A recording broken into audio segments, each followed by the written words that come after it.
Hi, welcome to the CRL Show. I'm Paul Arandale. I'm Geoff Stevenson. Another big weekend of footy done and dusted.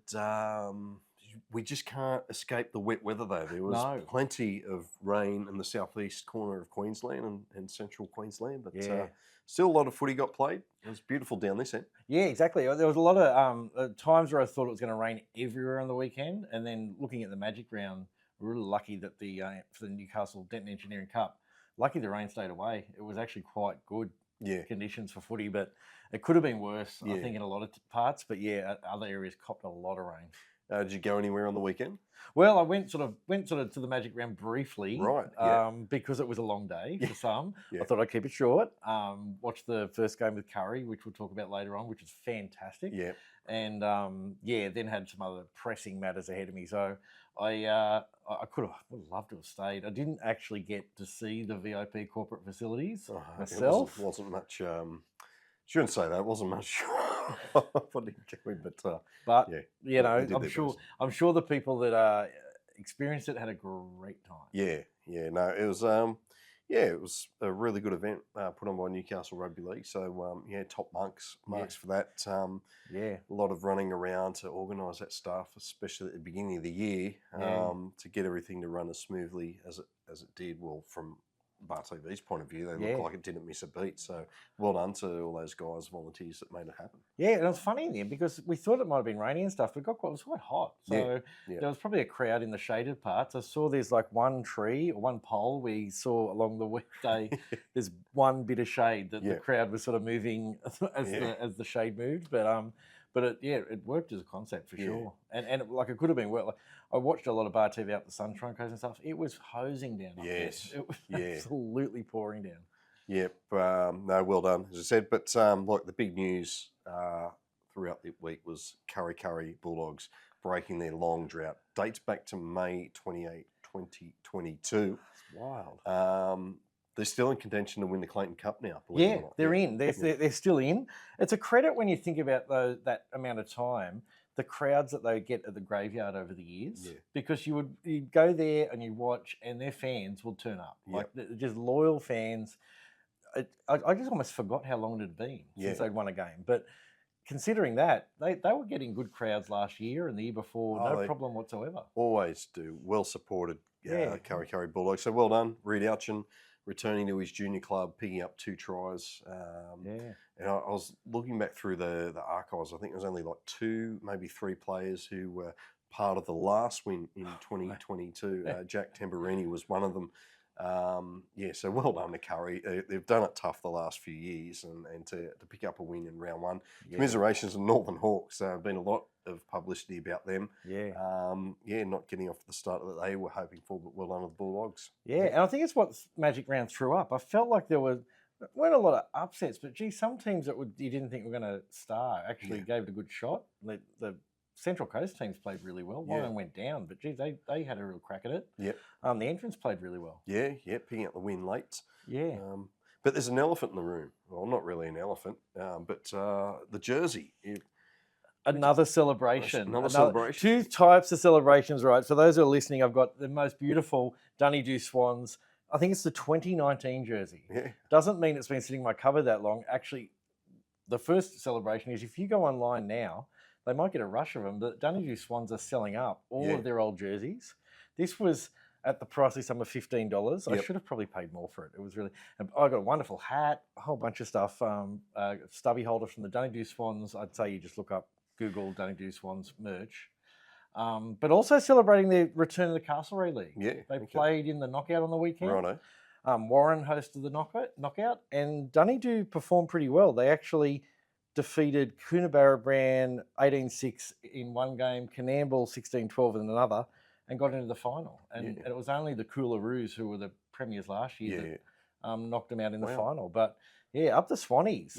When you know, it's an old jersey when they got the CRL logo on. I love it, and the sponsors, and I'll do a little pirouette. Like I said, if you're listening to this, just Is that channel 8 or channel 6 there on the front? I don't know. I sort of thought, it's a bit sad. It's not like Midwest television or whatever it used to be, but and it's all sort of Channel 9s and all that kind of stuff everywhere now. But yes, get out there and buy them. I kind of think, I don't think the Swans get a lot of merch or money coming in. So even if a couple of you guys buy something. Yeah, absolutely. Fantastic. Love it. Love the Swans. And back in the Castlereagh League having a crack. Good on them. Yeah, well done. A couple of things caught our eyes. We got this one sent to us, happened not last week in the Sunshine Coast, but the previous week. So we'll get this up for you now. Our magic moments always do well, but here is our first, the first magic moment was Kurri winning their first game. Or 1,000 days or whatever. Yeah. But here's our second magic moment. Stanley River taking on Beerwah in the Sunshine Coast A grade. There's been a holding play now, Geoff. Just look at the top left of your screen. There's a player over the background. Looks like he's warming up or just doing some stretches, just getting himself loose. Well away from everyone, so, keeping a bit of space. Play continues, and what's going on there? You ever watched a game over your right shoulder? No, but I have tried to do that in some bigger grounds. I know at Allianz Stadium it's frowned upon, but... you got to feel like that's very country rugby league, isn't it? You got to go. Yep, that's it. And I would say, even if people saw him, they would have thought, look, what are you going to do? Run across to the clubhouse and come back again? I mean, they've had a lot of rain up there this week, and that just hasn't helped the situation. That's why the computer just turns on. Yeah, there's and it could be a facilities thing. They need more toilets, obviously, up that way. So they should, I'll talk local politics. Yes. They should do something about that. Yes. And Group 9 during the BarTV stable. The feature match kicks off with Albury, or with the Tumut Blues, I should say, kicking out on the full. So not the best start for the game. A bit of over-enthusiasm because it doesn't look like there's a lot of wind. Anyway, false start, you'd say? And so Albury go to kick for touch to get a penalty and they can't find touch. And it was just like, geez, what a super start. Well done to the commentator to hold his nerve. But that game finished up 18-all. And the poor old goal kicker for Albury had a chance really to win it. Yeah. And this is what happened. Just absolutely shanks it. But he missed two in front. Kick three from the sideline and two in front. How that happened, I don't know. They're obviously thinking, okay, we're on BarTV for the first time. Let's make this memorable. Okay, we're going to close game, lots of random moments, magic moments. So that's fantastic. Yeah.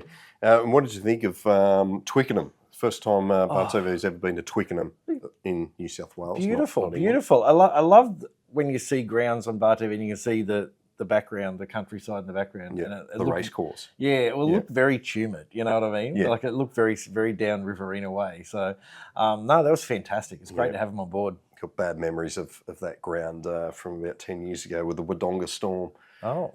Very muddy, boggy conditions because the ground's actually in the middle of the racetrack. If you don't know Group 9, for the Group 9 people, they know all about Twickenham. But I think the rain just sort of pools in the middle of there. So it's a boggy, cold, freezing. I thought it was going to snow the day we were up there. And well, we'll see that. And it's like a lot of those moments on BarTV. The more you get into winter, the more you're happy watching it on BarTV. Yeah. If you're not in the area, I mean, I'd go down there if it's cold and stuff. But sometimes you're sitting in a nice comfy lounge watching it and it's freezing or pouring or whatever, poor weather and stuff like that. Like I said, get there anyway if you're local. Yeah. But it's lovely watching these cold conditions from afar.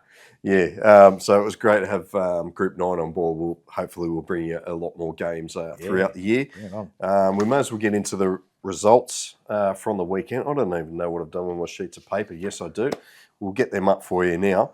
As we said, magic round. Newcastle kicked off with Kurri 38-20 over the Northern Hawks. The entrance winning a tight one against the Butcher Boys 22-18.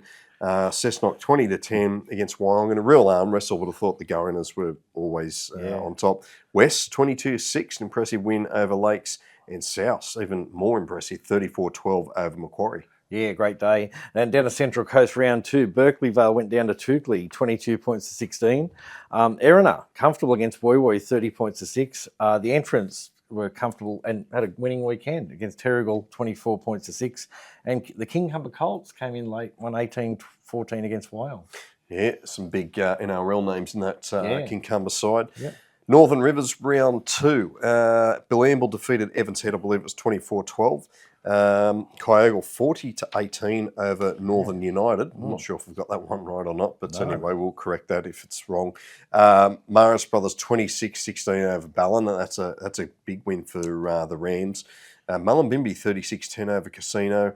Byron Bay had the win over Mooloolaba, and Tweed Coast 24-18 over Tweed Heads, and Coogin 44-22 over Lower Clarence. I think you're right with the Kyogle game, and actually it's their second win. They're 2 from 2, and last year they won 1 game in total. Yeah. So they are actually, the Turkeys are looking good this year. They've signed a few players and a new coach there.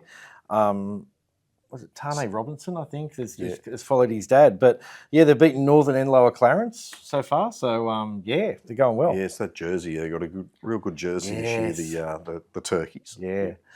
Group 7, round 2. Now, Shell Harbour, 50 points to 6 against Berry. The Golden Valley Jamboree Superoos defeated Gerringong 22-6.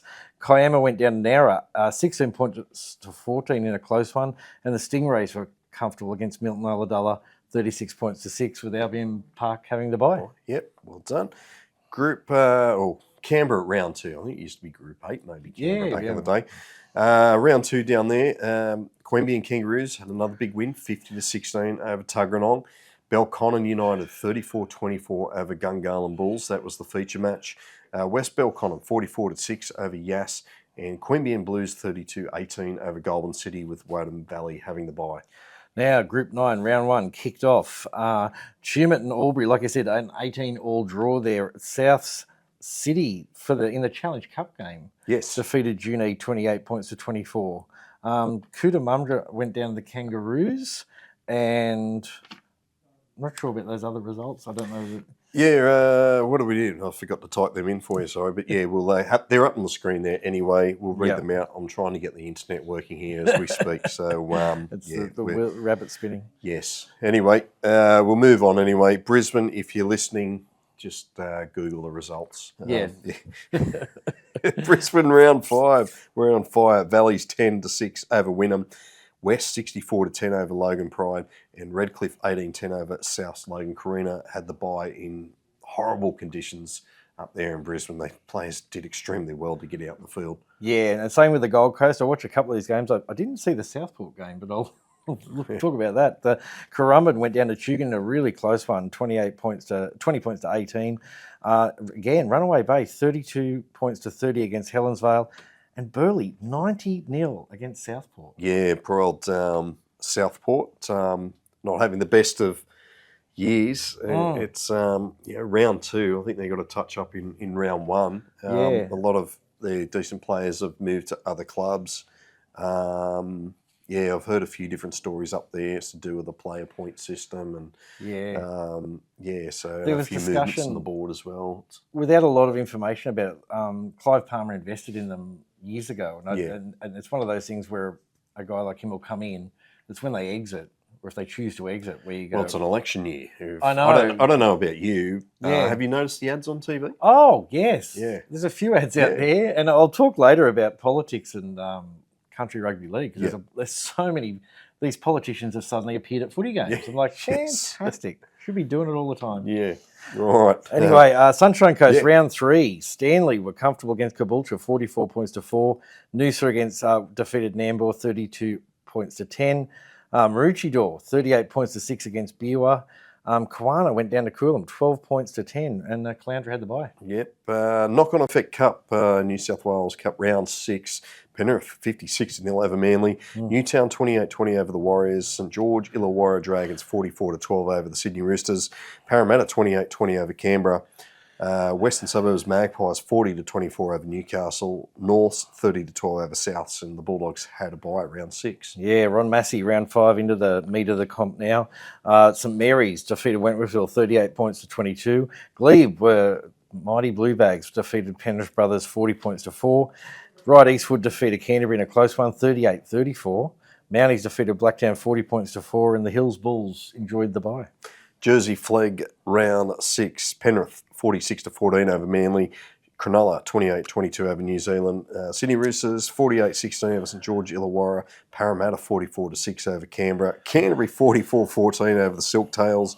West Tigers 30-16 over Newcastle, and Melbourne 40-8 over South. So a lot of big scores, big margins, I should say. Lucky the weather was kind enough for finals week with the junior comp. So SG Ball finals week 1. Canterbury defeated Cronulla 38-30. Sydney defeated Parramatta 32-12. South defeated Canberra 30-28, and Melbourne defeated Illawarra 36-16. Yep, Harold Matts, the Warriors 20-4 over Sydney. South 16-14 over Manly. Newcastle 28-10 over Illawarra, and Central Coast 22-18 over Parramatta. Then Tarsha Gale finals week 1. Canterbury won 10-8 against West Tigers. Illawarra comfortable against Penrith 32-4. The Indigenous Academy close one against Newcastle 26-24, and Parramatta defeated Cronulla 32-12.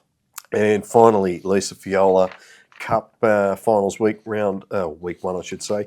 Canterbury 58-10 over Cronulla. West Tigers 32-6 over Canberra. Penrith 22-16 over Newcastle, and Central Coast 24-14 over Parramatta. That's week 1 of the junior rep finals.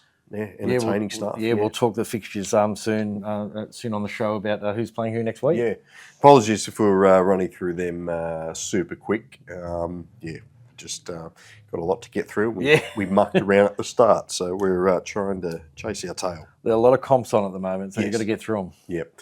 All right, let's have a look at some of the big hits of the week. Always popular. And as we say, if you've seen better, let us know. Contact at bartv.com.au, or let us know. Drop us a message on one of our social media channels. They should be popping up everywhere. But here are our big hits of the week. First one, we've got Ruatapu Lawrence, Nagi Takara chasing through here. Poor old winger takes it, does well, gets absolutely slammed. There's a lot happening at the moment like that. They're brave, those wingers. We got Trinity Tuania here of Illawarra, just pick up and dump here on the Penrith player. A lot of airborne players in the big hits this week. Piper By, who's probably done Flynn well Piper By, Tumut Blues. Followed up change of play. And here we've got Euro, who's been playing very well. Oh, and he's hit well. And that was Piper By, who kicked the ball, chased it upfield, and absolutely crunched Euro. So Luke Huff, Cessnock. At the moment, it's Massima and Ernst doing the work, and Massima with the kick, and here comes Joe Woodbury skulking through, and then a jolting shot from Huth, and I think he's forced to knock on. And then Huth thundered into him and forced the ball loose. Maybe they might try to go to him. And Jake Elliott, Sydney Roosters. Now they go out the back from Glover, who's smashed. Unbelievable shot from the Roosters, number 6. I think it was Jake Elliott. Favourite one this week? I think the ladies' tackle game where she was airborne. Right? It's like, I like when you get a player airborne. It doesn't mean they're going to get injured, but it does mean that once you're airborne, you're not really going to do much. You can try to offload, but that's it. Yeah. You are tackled. So that was fantastic. Yeah, as we said, if you've seen better, let us know. We'd love to share it on our social media pages. Bring it on. Good ones, certainly on the weekend. All right, let's get into see what's happening around the groups. Yes, there is actually plenty happening. There is a lot of, as you say, we're getting close to an election and suddenly politicians come out of the woodwork. There's a lot of promises. I really hope that some of these promises, if the party doesn't get in, they'll still stick with, because it's local government, it's local members, so they should be able to say, look, we lose the election, you can still have the money kind of thing. Starting off, the Glen Innes Magpies had a visitor by the name of Barnaby Joyce the other week. Yep. He came through the day, had a couple of shandies, I think. He kept it clean. Yep. But he was promising new lighting for Mead Park, which is the home ground of Glen Innes Magpies. They're talking to the president, Amelia Williams, there, and she's saying, they train through the week, and the lighting, I think they've sort of not standard lighting, they're probably just working on the old lighting system. And they said, they're training and the sun sets at 5 o'clock and it's freaking cold in Glen Innes. So these players make a lot of sacrifices to turn up to training, as well as, you go to training, you bring your families along and that kind of stuff. And it was just getting dark. So good old Barnaby turned up there, and I like it when they don't just promise the money, they do turn up. I know I'm not taking the mickey out of them turning up to the grounds and stuff, but it's good to get these politicians on the ground and looking and saying, yeah, this is, like Barnaby said, this is ridiculous. You know, we really need decent facilities for these teams, kind of thing. Les Boyd Oval upgrade onto the next political marginal seat, maybe. Michael McCormack was there for the Coonamundra's first game, really back in Group 9. And he's promised $400,000 for new canteen, change rooms, and the rest sort of thing. So, again, whether the Nationals get voted in or not, or the Liberal National Government, I hope that money's still going to be there. I pretty much sort of said it's not complicit on anything. So, funnily enough, Michael McCormack, I like this when you see the politician's connection with their community. He started off as a journo. So he said he used to be a journo for the Daily Advertiser and covered a bunch of Group 9 games, including grand finals. So, so I like it when there's more of a connection than just, I'm going to turn up and buy some votes and see you later kind of thing. And he sat and watched the game on the weekend against Wagga Kangaroos. So that was great to see. There was another politician promising money. I don't mind it. Like, bring it on. You know, it just feels like it's famine or feast. You either get all these promises and then another 3 years you have to wait. Up at Greta Brankston. Oh, yes. Greta Brankston Colts. So I don't know the ground you've been to, Central Oval? Yeah, it's a great ground up there. Yeah. What year are we in? 2025? So it must have been the 2023 grand final. I was up there on the on Father's Day, actually. Lovely. It's I remember that, and it's actually the promises there are quite significant from Dan Ripper-Coley, who's the local member up there, the Labor member, for a $2 million upgrade. New change rooms, canteen, and car park. So. Again, I love this stuff because I'm like, you know, the better the facilities, the more players are comfortable, the more players are going to want to sign up or go and watch a game and that kind of stuff. So I got so much stuff, you've got no idea. So we can even skip the comeback of the year. We're into round 1, 2, and round 0 of some kind. So I'm calling it the comeback of the year. The Leeton Galloping Greens. I don't know whether you caught that on the weekend. In Group 20 debut. They were down, so half-time, they were playing the Yenda Blue Heelers. They were down 28-0 at half-time. So, you know, you'd probably think, I'm not going to leave the game, but, you know, I pretty know where it's going to go. Not just that they come back, you know it's going to be a comeback, but it was fashioned by a 17-year-old debutante. Wow. Halfback. So you like, what?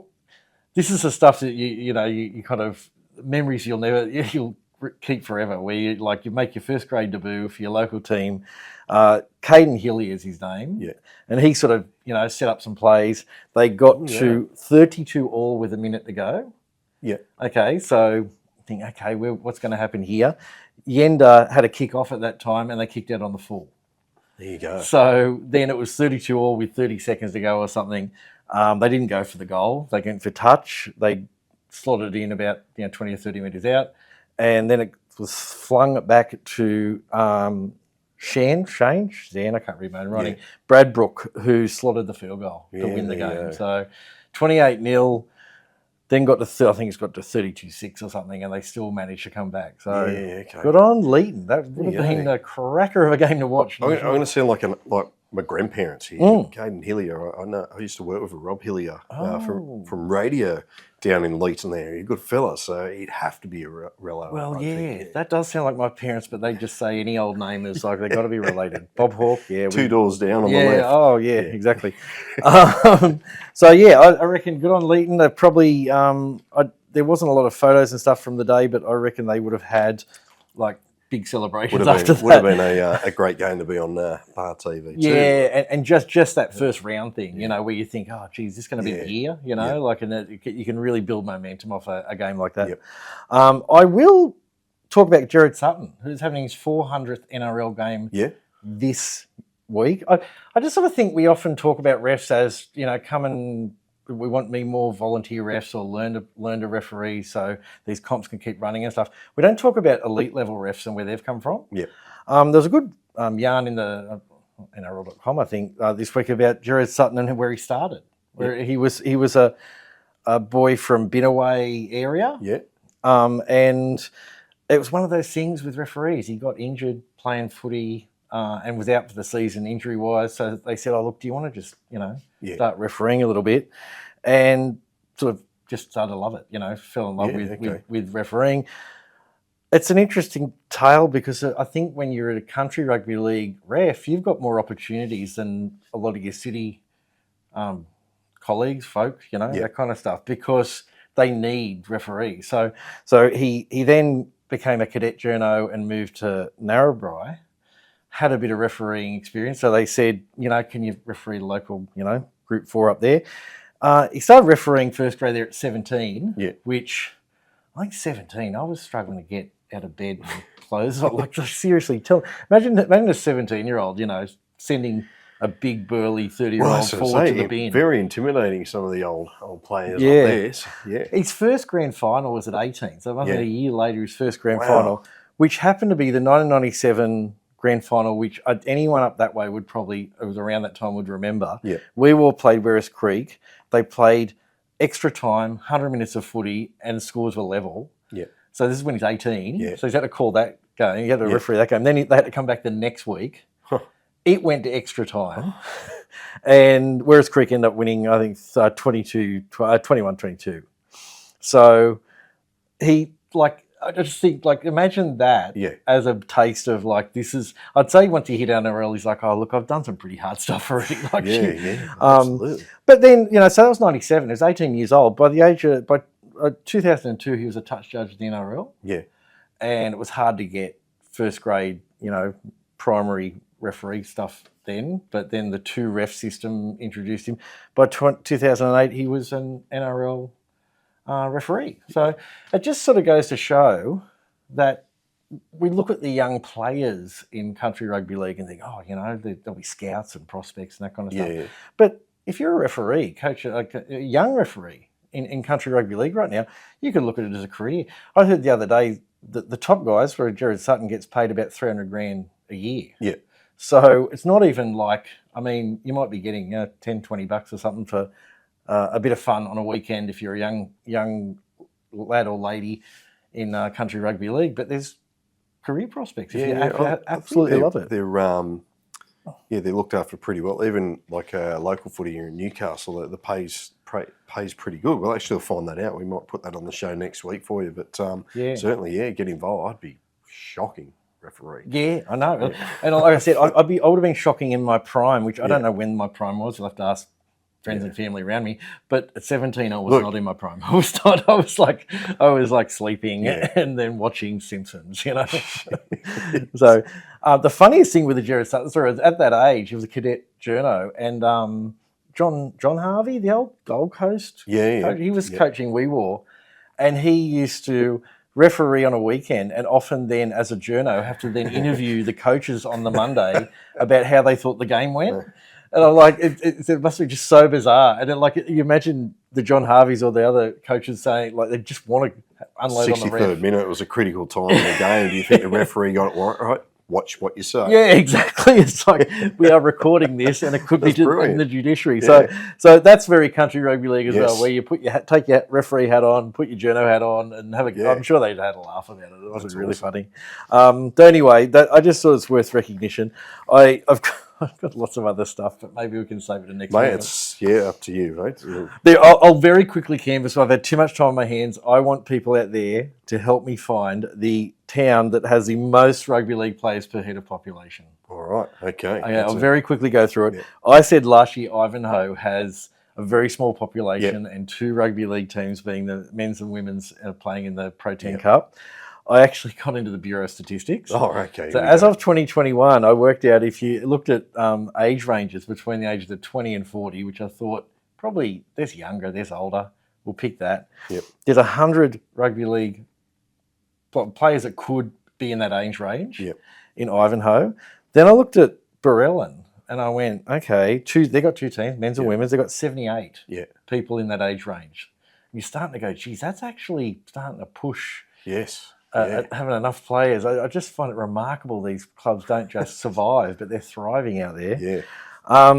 But Rankin Springs takes a cake. I actually looked at there because there's a lot of older. The towns are kind of large. Yeah. This is me looking in the Bureau of Statistics at midnight on a Saturday night because that's what I do. But Rankin Springs, they have an older population. So Rankin Springs has 38 rugby league age players. Yeah. I know they're probably getting people from other parts of the area. Centres, yeah. But you go look at these places on a map as well. It's not like they're right beside a massive centre. Yeah. They are in the middle of nowhere. Yeah. So props to those teams. Well done, the Pro 10 Cup, for what it is. And, geez, they're real community teams. Yeah. They're not signing players, and they're not getting players from 3 suburbs across like some of the sort of coastal teams and stuff. But if anyone out there can think of a club, they might say, well, our town's tiny. Yeah. And we've got a rugby league team. But, that was my little personal project. But just like I said, it startles me. I just feel like when you move into these towns and you're a teacher or you're a cop and you've been assigned there, I'm sure they say to you, like, so do you play centre? Because we need a centre. Like, again, they're like, I don't play anything. It's like, well, do you want to play less off the bench then? It's like, no. It's like, come on, we need another player. Yeah. No, it's fantastic. The Pro 10 Cup season's kicking off soon enough, and good on those teams. They're absolutely charging. There may be some Barellan Rams merchandise on my person in the next few weeks. Oh. So that's another thing as well. It's a bit late to buy it now because I think they're windows shut when it comes to when you can buy it online. But fantastic stuff. They're doing great stuff out there. Well done. Arena. Yeah, awesome. That's my round the groups. I could keep going on, but I think that's actually about it. Yeah. All right. Thanks, Geoff. Remarkable, some of those stuff there. Well done to Jared Sutton and the young fellow, the Leetons. That's crazy. Yeah, Galloping Greens. It might be their year. Who knows? A couple of, obviously it's Easter, long weekend. A lot of competitions have a break, and then we're full tilt till about mid-September, I think, with Rugby League. So if you don't like Rugby League, well then you better unsubscribe and go somewhere else. Don't go somewhere else. Just listen to us. Keep watching this. Fixtures this weekend though. There's still a bit of footy on. Knock-on effect. New South Wales Cup round 7. Friday we've got Canterbury and Souths, and Sydney v Penrith. On Saturday we've got Western Parramatta, Warriors and St George, Illawarra, and Sunday we have Newcastle and Newtown, and Canberra and Manly on Sunday. I should correct myself. Western Suburbs v Parramatta. That's now on Easter Monday at Lincoln Oval. Okay, looking at the Easter long weekend, there's less comps, but there's more spread of games spread out along the weekend, which is fantastic. Starting at 11 a.m. on Friday, we've got in Jersey Flegg, round 7 starts. Canterbury playing Souths. Sydney then play Penrith at 12. The Tigers are hosting Parramatta on Saturday at 12. The Warriors play St George Illawarra at 12:50.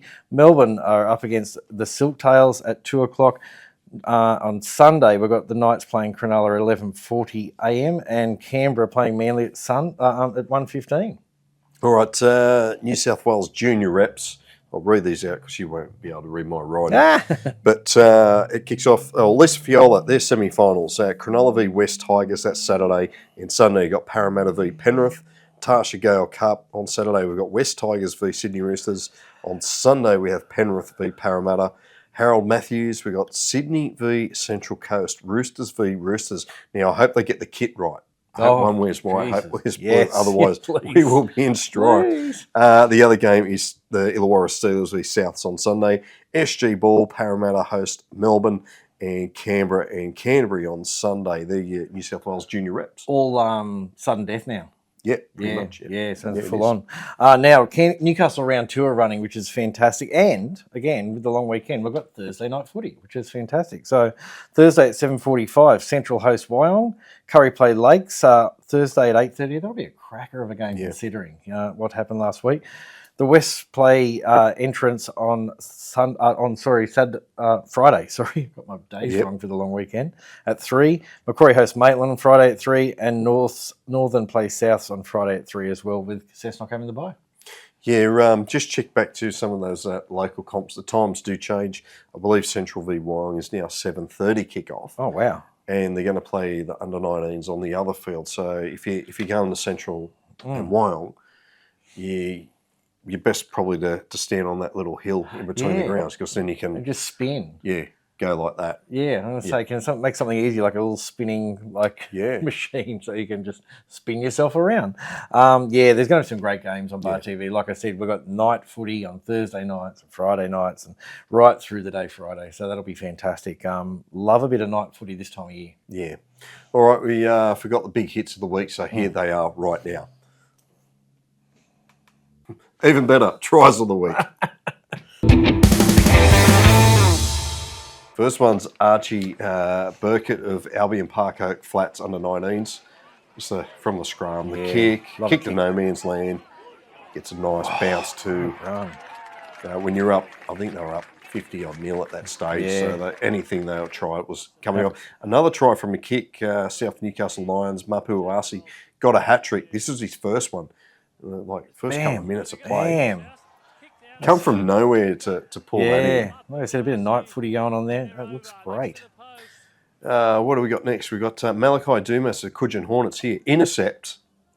Intercept try, we see a few of them. But then gets past the winger, fullback or 5'8", coming across and puts the kick in, threads it like a needle, plants the ball down, little somersault. That's pretty good. Made it by just a speck there before the dead ball line. Trent Pygoda here, the Beerwood Bulldogs reserve grade, chip over the top. Love the bat back inside here from the number 11. Nice. The 14 scores a try, throws it away. Yeah, the head nod, but I think it was all created by the number 11. Yeah. Isaac Skyring, love the name, West Brisbane Panthers, A grade here. You see in the water. Here. Oh, God. Throw it around like they do here. Now the kick just plugs in the end goal. The fullback who kicked it misses it, overruns it. It's Isaac's there to clean up the scraps. Look at that water in the background. I know. It was like that all up the Brisbane Sunshine Coast Gold Coast. It's some of those tries, like some tries of the week, it almost looks like backyard footy plays, where you just think there's no consequence. I'm just going to chip it to my mate out on the outside, and then he'll flick it back to me and all that kind of stuff. It's really great to see. Yeah, no, some good tries. If you've seen better, let us know. Contact at bartv.com.au or drop us a message on our social media channels. Yeah. We'd love to share them. We'd love to see them because there's that many. I don't get through them all. So, and you can love the BarTV app. So especially with this Easter weekend, long weekend coming up. You got a few moments, that kind of stuff. Like I do, I'll either watch a whole bunch of games live and then catch up with the mini games on there. That's really great to do. You can avoid jobs, projects, your family. There's so many things you can avoid sitting there watching BarTV. Yeah. Well, mate, that's almost it. Eyeing off anything on the weekend? You're going to head out anywhere? I would love to hit a Thursday night game in Newcastle because that's just so unique. Yeah. So probably Central's would be an interesting game. That after that Magic round, there's a lot of Central going down and Wyong going down, but I don't know which team played. Wyong really had a real crack at it. Central were leading, I think, with 2 minutes to go against the entrants. Yeah. It's almost like Central. They're both lost, but Central will be a bit demoralised by their loss. Wyong might be a bit heartened by theirs because they really, really had a crack, Wyong. So might be that one, but if not, I don't know. Kick back and watch a bit of BarTV. Yeah, plenty of footy. Was it Thursday, Friday, Saturday and Sunday, and even Easter Monday now we've got a game. Fantastic. As I said, West Tigers v Parramatta New South Wales Cup at Lidcombe Oval, 12 p.m. Yeah.